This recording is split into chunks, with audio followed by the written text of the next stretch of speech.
Chapter 33, a description of the Rāsa dance. Thus, hearing the Supreme Personality of Godhead, Krishna, speaking to pacify them, the Gopis became very much pleased. They became completely relieved at the great suffering of separation, not only by hearing the words of the Supreme Personality of Godhead, but also by touching his hands and legs. After this, the Supreme Personality of Godhead began his Rāsa dance. A dance in the midst of many girls is called a Rāsa dance. So Krishna began to dance among the most beautiful and fortunate girls within the three worlds. The Gopis of Vrindavan, who were so attracted to him, danced with Krishna hand in hand.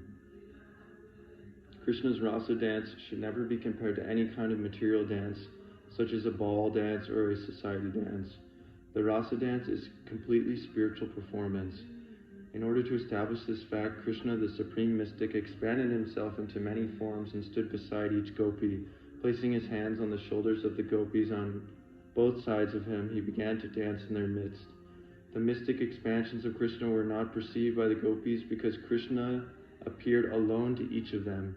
Each gopi thought that Krishna was dancing with her alone. Above that wonderful dance flew many airplanes carrying the denizens of heaven, of the heavenly planets, who were very eager to see the wonderful dance of Krishna and the gopis. The Gandharvas and Kinnaras began to sing, and accompanied by their respective wives, all the Gandharvas began to shower flowers on the dancers. As the gopis and Krishna danced together, a very blissful musical sound was produced from the tinkling of their bells, ornaments, and bangles. It appeared that Krishna was a greenish sapphire locket in the midst of a golden necklace decorated with valuable stones. While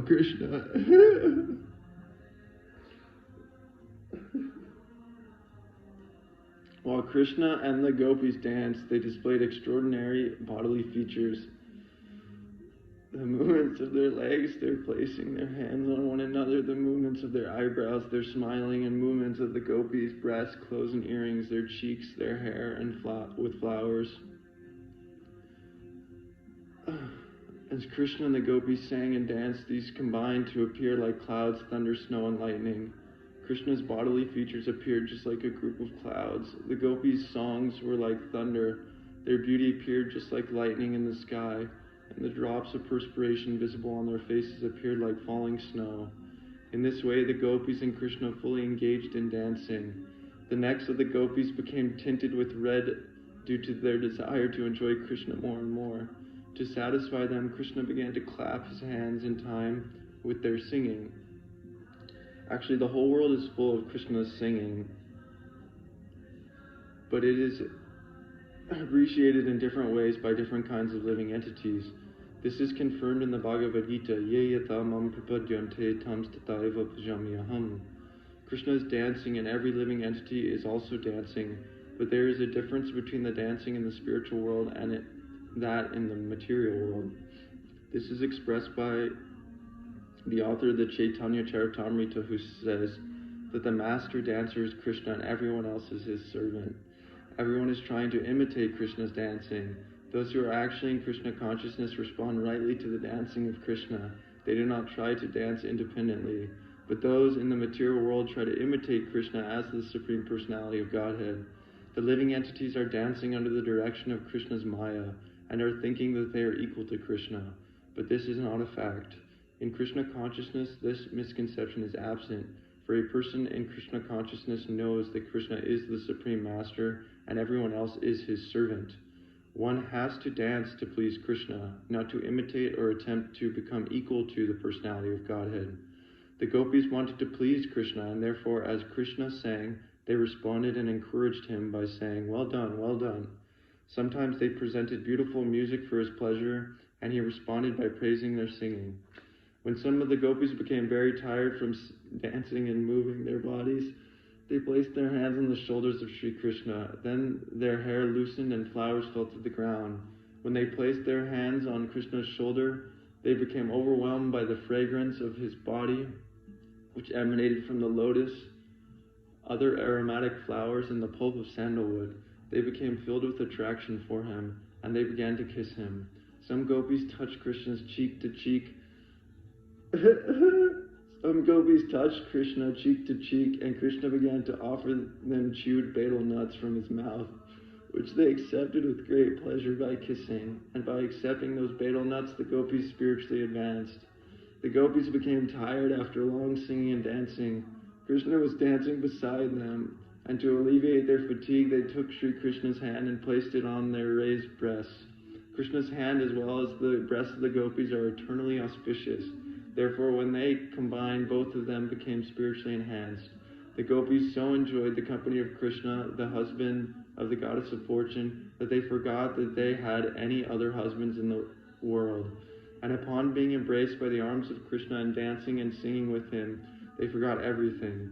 Srimad Bhagavatam thus describes the beauty of the gopis while they were rasa dancing with Krishna. There were lotus flowers over both their ears, and their faces were decorated with sandalwood pulp.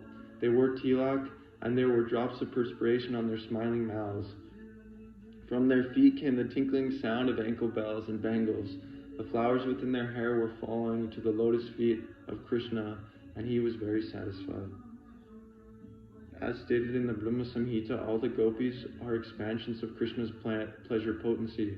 Touching their bodies with his hands and looking at their pleasing eyes, Krishna enjoyed the gopis exactly as a child enjoys playing with the reflection of his body in a mirror. When Krishna touched the different parts of their bodies, the gopis felt surcharged with spiritual energy. They could not adjust their loosened clothes, although they tried to keep them adjusted properly. Their hair and garments became scattered, and their ornaments loosened as they forgot themselves in the company of Krishna. While Krishna was enjoying the company of the gopis in the rasa dance, the astonished demigods and their wives gathered in the sky. The moon, being afflicted with a sort of lust, began to watch the dance and became stunned with wonder.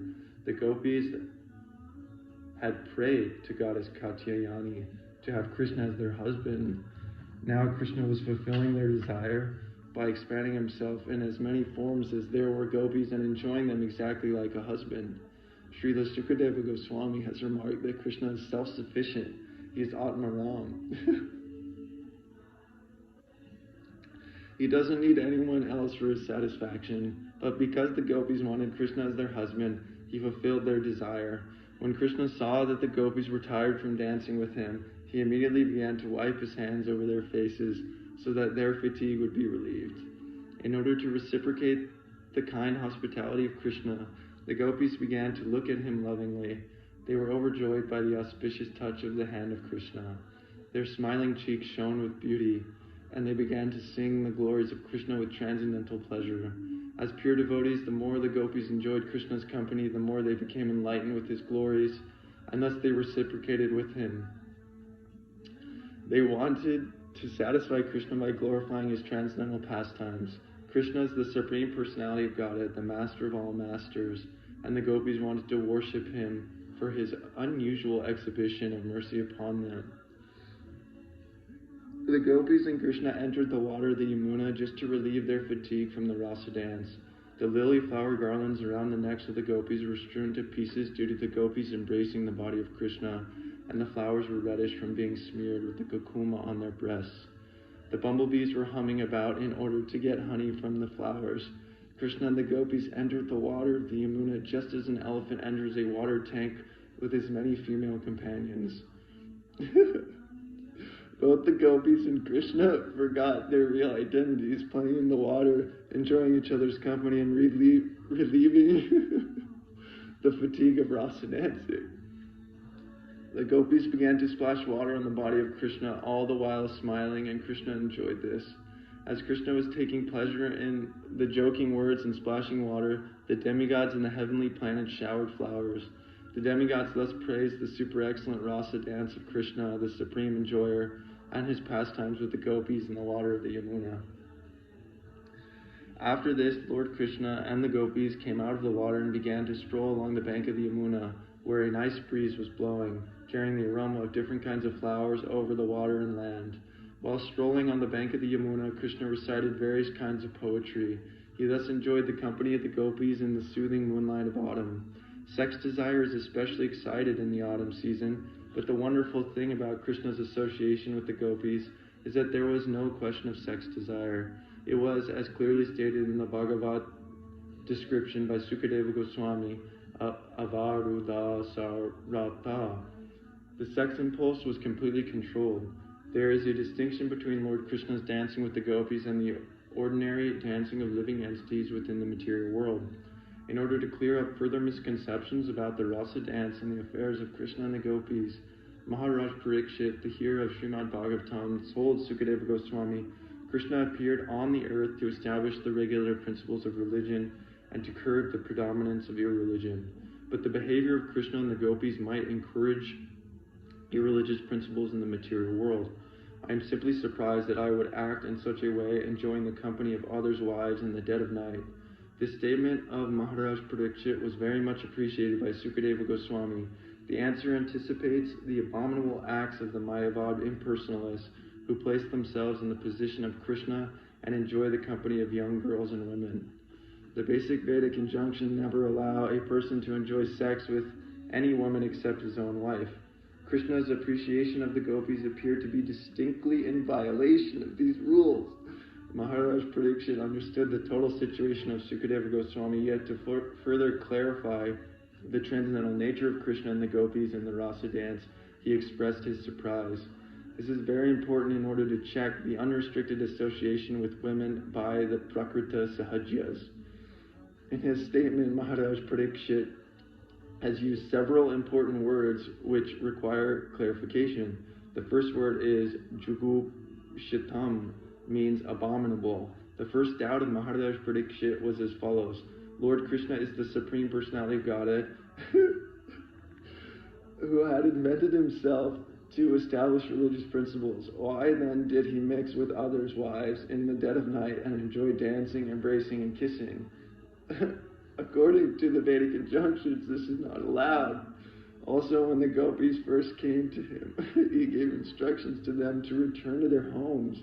To call the wives of other persons or young girls and enjoy dancing with them is certainly abominable. According to the Vedas, why should Krishna have done this? Another word used here is Uptakama. Some may take it for granted that Krishna was very lusty among young girls, but Parikshit Maharaj said that this was not possible. He could not be lusty. First of all, from the material calculation, he was only 8 years old. At that age, a boy cannot be lusty. Uptakama means that the Supreme Personality of Godhead is self-satisfied. Even if he were lusty, he doesn't need to take help from others to satisfy his lusty desires. The point is that although not lusty himself, he might have been seduced by the lusty desires of the gopis. But Maharaj Parikshit then used another word, Yadupati, which indicates that Krishna is the most exalted personality in the dynasty of the Yadus. The king of the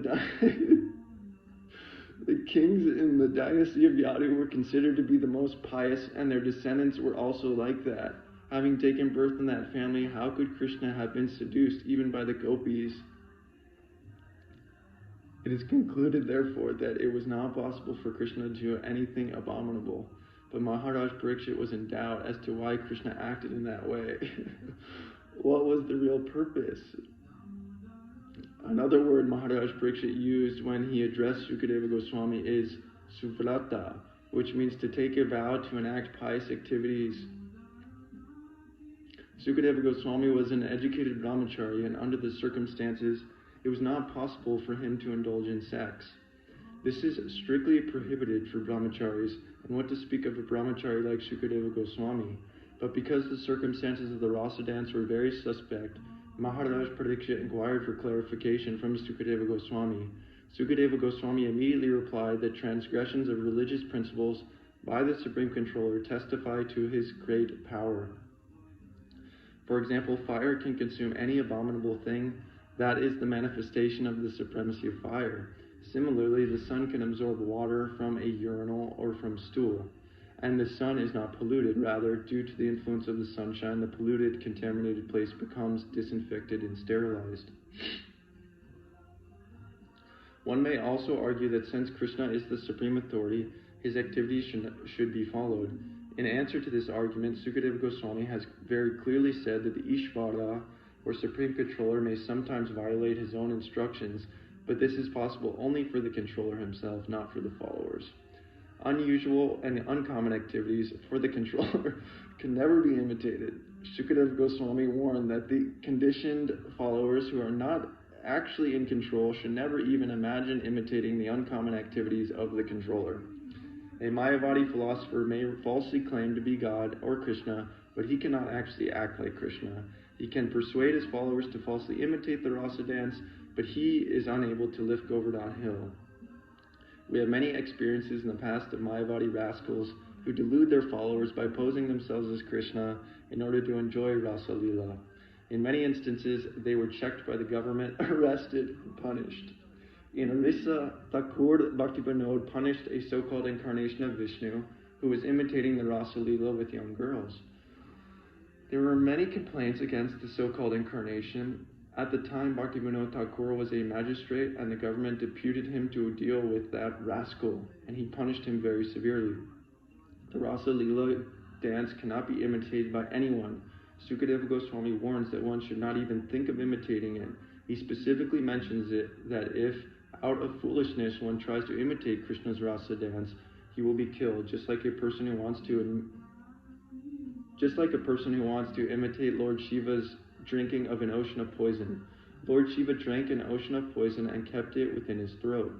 The poison made his throat turn blue, and therefore Lord Shiva is called Nilakanta. But if an ordinary person tries to imitate Lord Shiva by drinking poison or smoking ganja, he is sure to be vanquished and will die within a very short time. Lord Sri Krishna's dealings with the gopis occurred under special circumstances. Most of the gopis in their previous lives were great sages, expert in the study of the Vedas, and when Lord Krishna appeared as Lord Ramachandra, they wanted to enjoy with him. Lord Ramachandra gave them the benediction that their desires would be fulfilled when he would appear as Krishna. Therefore, the desire of the gopis to enjoy the appearance of Lord Krishna was long cherished. So they approached Goddess Katyayani to have Krishna as their husband. There are many instances which also testify to the supreme authority of Krishna and show that he is not bound by the rules and regulations of the material world. In special cases, he acts as he likes to favor his devotees. This is possible only for him because he is the supreme controller. People in general should follow the instructions of Lord Krishna as given in the Bhagavad Gita and should not even imagine imitating Lord Krishna in the Rasa dance. Krishna's lifting of Govardhan hill and his killing of the great demons like Putana are all obviously extraordinary activities. Similarly, the Rasa dance is also an uncommon activity and cannot be imitated by any ordinary man. An ordinary person engaged in his occupational duty, like Arjuna, should execute his duty for the satisfaction of Krishna. That is within his power. Arjuna was a fighter, and Krishna wanted him to fight for his satisfaction. Arjuna agreed, although at first he was not willing to fight. Duties are required for ordinary persons. They should not jump up and try to imitate Krishna and indulge in Rasa Lila and thus bring about their ruin. One should know with certainty that Krishna had no personal interest in whatever he did for the benediction of the gopis, as stated in Bhagavad Gita. Namam karmani limpanti. Krishna never enjoys or suffers the results of his activities. Therefore, it is not possible for him to act irreligiously. He is transcendental to all religious duties and principles. He is untouched by the modes of material nature. He is the supreme controller of all living entities, whether in human society, in demigod society, in the heavenly planets, or in the lower forms of life. And he is also the supreme controller of material nature. Therefore, he has nothing to do with the religious or irreligious principles.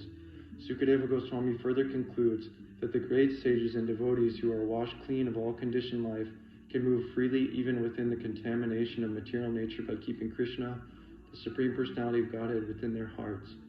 In this way, they also do not become subject to the laws of pleasure and pain in the modes of material nature. How then is it possible for Krishna, who appears by his own internal potency, to be subject to the laws of karma? In the Bhagavad Gita, the Lord clearly says that whenever he appears, he does so by his internal potency. He is not forced to accept a body by the laws of karma, like an ordinary living entity. Every other living entity is forced to accept a certain type of body by his previous actions. But when Krishna appears, he always appears in a body that is not forced upon him by the actions of his past deeds. His body is a vehicle for his transcendental pleasure pastimes, which are enacted by his internal potency. He has no obligation to the laws of karma. The Mayavadi monist must accept a certain type of body, being forced by the laws of nature. Therefore, his claim to being one with Krishna or God is only theoretical. Such persons who claim to be equal with Krishna and indulge in Rāsa Lila create a dangerous situation for the people in general. Krishna, the Supreme Personality of Godhead, was already present as the Supersoul within the bodies of the gopis and their husbands. He is the guide of all living entities, as is confirmed in the Katha Upanishad, Nityo Nityanam Chaitanas Chaitanam Nam. The Supersoul directs the individual soul to act, and the Supersoul is the actor and witness of all actions. It is confirmed in the Bhagavad Gita that Krishna is present in everyone's heart, and that from him come all knowledge, remembrance, and forgetfulness. He is the original person and known by Vedic knowledge. He is the original person to be known by Vedic knowledge. He is the author of the Vedanta philosophy, and he knows the Vedanta philosophy perfectly well. The so-called Vedantists and Mayavadis cannot understand Krishna as he is. They simply mislead their followers by imitating the actions of Krishna in an unauthorized way. Krishna, the Supersoul of everyone, is already within the body of everyone. Therefore, if he sees someone or embraces someone, there is no question of impropriety. Some ask that if Krishna is self-sufficient, why did he at all manifest the pastimes with the gopis, which are disturbing to the so-called moralists of the world? The answer is that such activities show special mercy to the fallen conditioned souls. The gopis are expansions of his internal energy, but because Krishna wanted to exhibit the Rasa Lila, they appeared as ordinary human beings. In the material world, pleasure is ultimately manifested in the sex attraction between man and woman.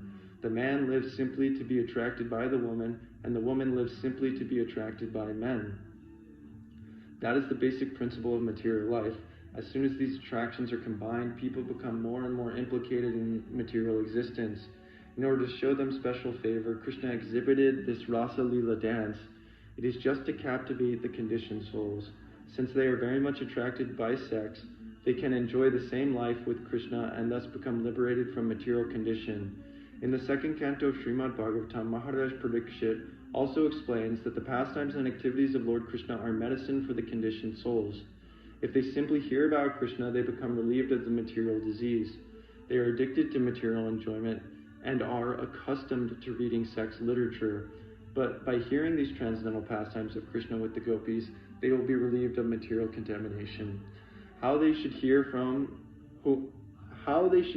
and from whom is also explained by Sukadeva Goswami.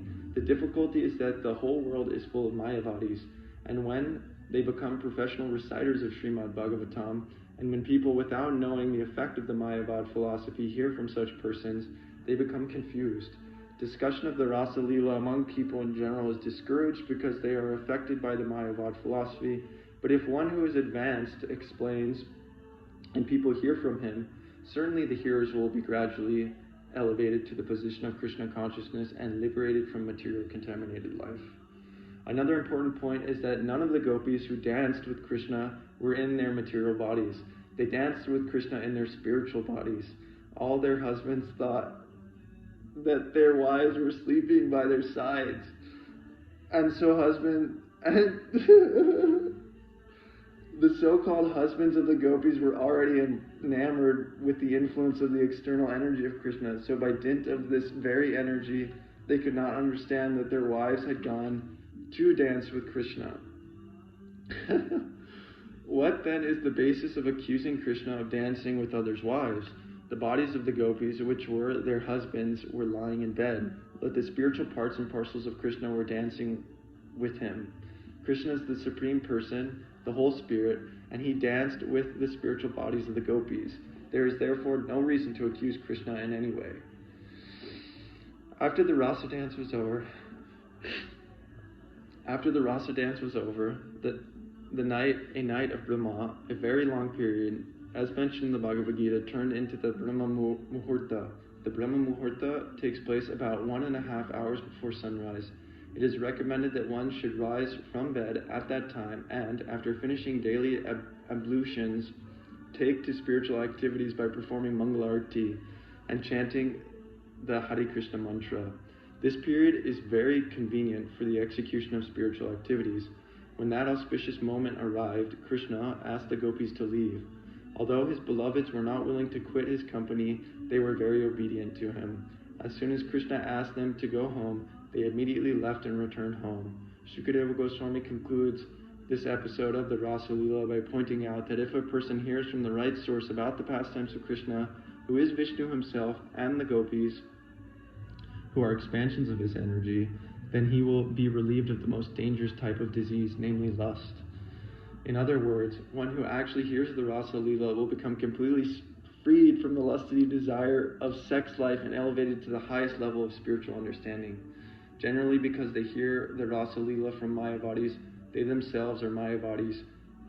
People become more and more implicated in sex life. The conditioned soul should hear the Rāsa Lila from an authorized spiritual master and be trained by him so that they can understand the whole situation. Thus one can be elevated to the highest standard of spiritual life, otherwise one will be implicated. Material lust is a kind of heart disease, and to cure the material heart disease of the conditioned soul, it is recommended that one should hear, but not from the impersonalist rascals. If one hears from the right sources with right understanding, then his situation will be different. Sukadeva Goswami has used the word Shraddhanvita for one who is trained in spiritual life. Shraddha, or faith, is the beginning. One who has developed his faith in Krishna as the Supreme Personality of Godhead, the Supreme Spirit Soul, can both describe and hear the Rāsa Lila. Shukadeva also uses the word Anusrinuyat. One must hear from the disciplic succession. Anu means following, and Anu also means always. So one must always follow the disciplic succession and not hear from any stray professional reciter, whether a Mayavadi or an ordinary man. Anusrinuyat means that one must hear from an authorized person who is in the disciplic succession and is always engaged in Krishna consciousness.